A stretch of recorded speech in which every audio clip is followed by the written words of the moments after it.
I want to do a section on training, and we're actually in a house right now because I want to show you 3 things that you can do at home that from a beginner level to advanced to World Cup riders, they all work on these fundamentals. So I'm here with Jared Kolick. He has been my trainer.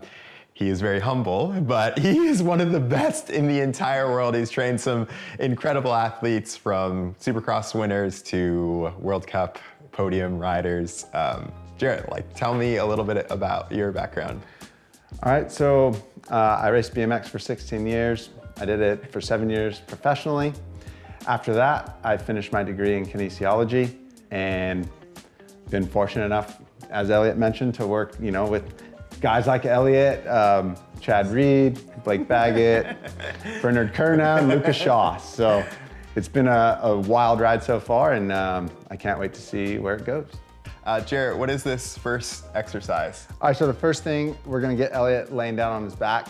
We need him to rediscover his deeper core muscles. Rediscover. Integrate it to, the use of his deeper core muscles with, his legs.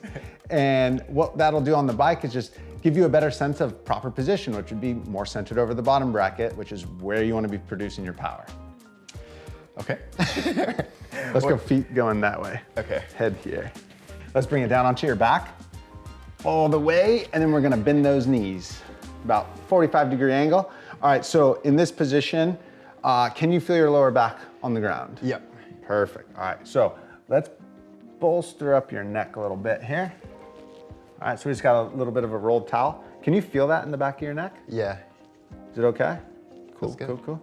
So that already kind of just opened up his shoulders. So Eliot here, I'm just trying to give him a sense of a neutral spine. So that's kind of an arbitrary term. There is no real neutral because we're always moving in and out of it. But for this case, we're gonna call it neutral.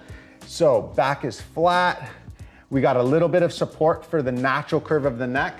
And what I want you to do, Eliot, is bring your legs all the way together. Oh. Perfect. And then just squeeze a little bit. Can you feel the inner thigh muscles kick on, son? Mm-hmm. Perfect. Do we got a good sense of your heels pushing down into the floor? Yep. Perfect. So I want your lower back to stay on the floor. Pushing through the heels is gonna maintain that.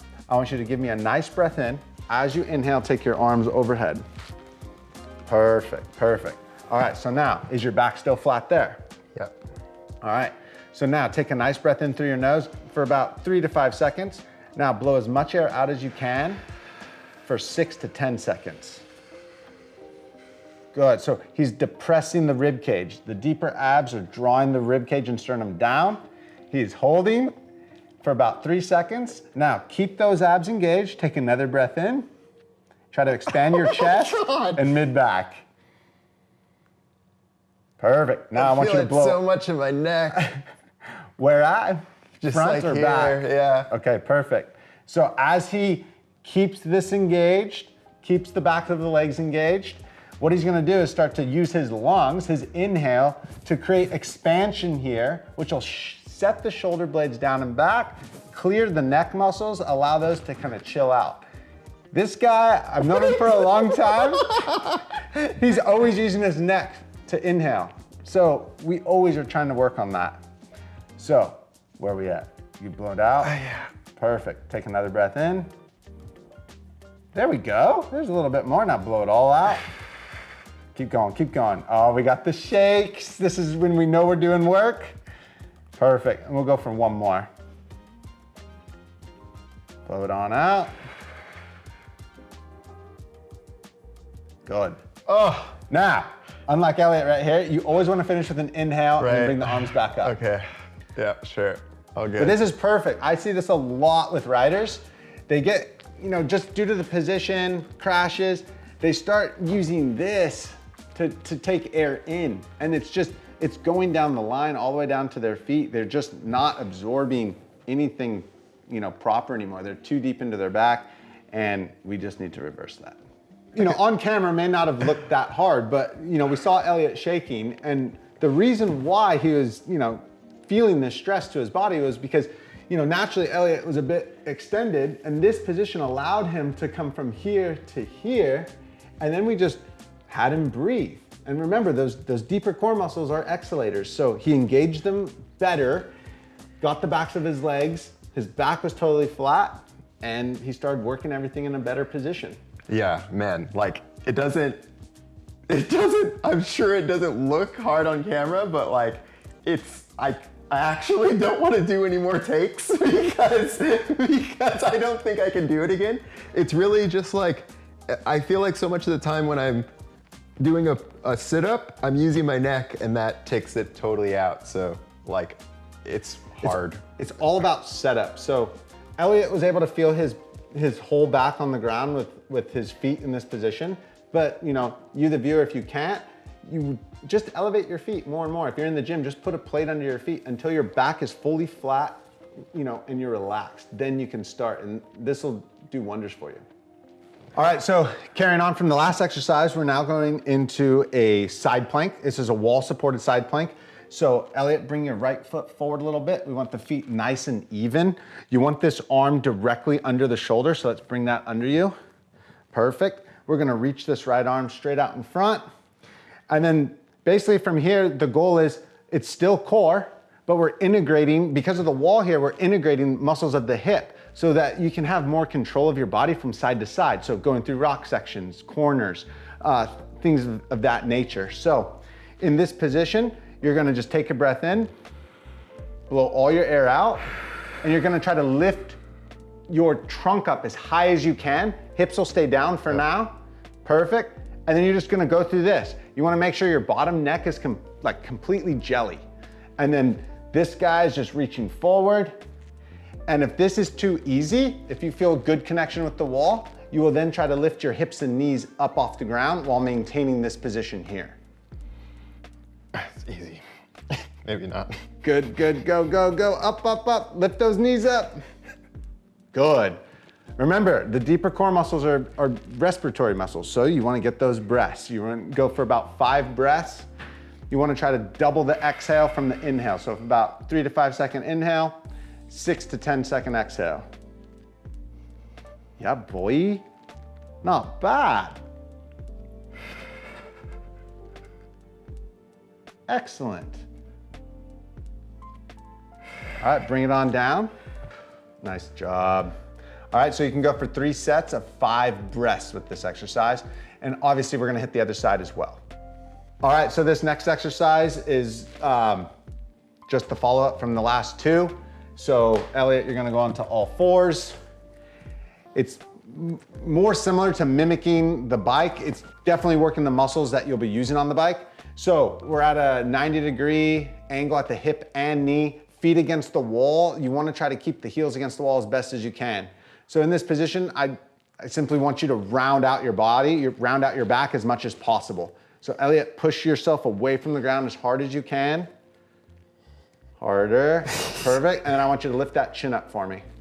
Perfect. All right, so in this position, you're just gonna go for 5 breaths, but every exhale, you're gonna try to push away from the ground harder. When your body senses the pressure through the palms, it's going to light these deeper ab muscles up like no other. It's gonna help you push against the wall to keep the hamstrings engaged. Chin up a little bit, bud. Good. And if you wanna spice it up a little bit, let's take those knees off the ground, no higher than 2 inches. Oh yes, good, good. All right, so like I said, we're just integrating the muscles that are heavily involved when you're on the bike, centered over that bottom bracket. This is, you know, a position where you're gonna wanna be able to generate power. We good?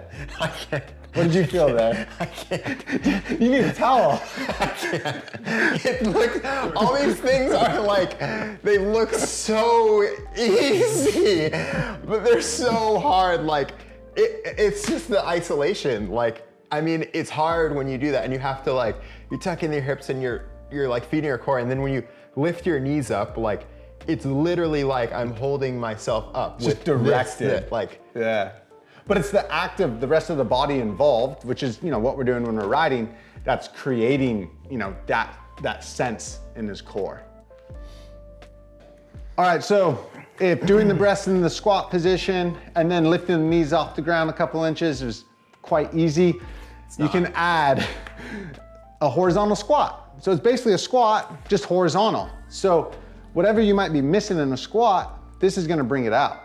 And 9 times out of 10, it's always these deeper core muscles that we find. So, all right, so you know, a little overview of the all four squat. Hands are shoulder width, hip and knee are 90 degrees. And from there, you're just gonna push away from the ground, tuck the hips as much as you can. That'll round the back. Chin's gonna lift a little bit.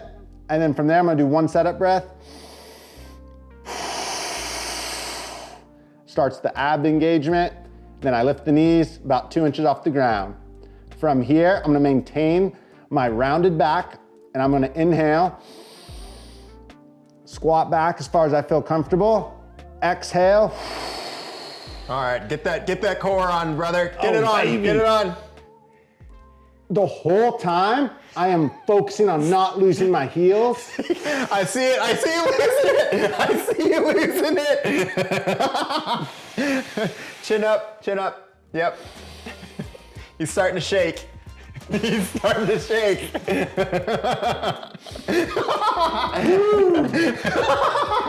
So here and here, it's going crazy. But yeah, anywhere from 3 to 5 reps with that one for 3 sets. 3 to 5 reps for 3 sets. Yeah. Okay. We got to create that stimulus to make that adaptation to get better, to get stronger, and feel better on the bike. All right, Jarrett, thank you so much for coming out to show us those exercises, or maybe I wish you wouldn't have come out, but why did you choose those 3 exercises? So basically it's taken me, 11 years in my training to find that those 3 exercises kind of work for everyone. And it's more or less, like I said, it's about teaching the person to find these muscles that, get neglected. Like you're using them every day, but if we're looking for, for an athlete, for, the most performance out of their body, like let's optimize this and like really target these hard and see what it feels like with, your normal routine. So you can use these as, part of your activation series, like your warm up.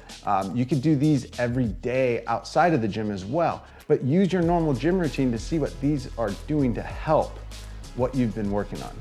Yeah, man, it's definitely the exercises that I felt the most difference in my riding, and I feel like you guys will too, so good luck to you.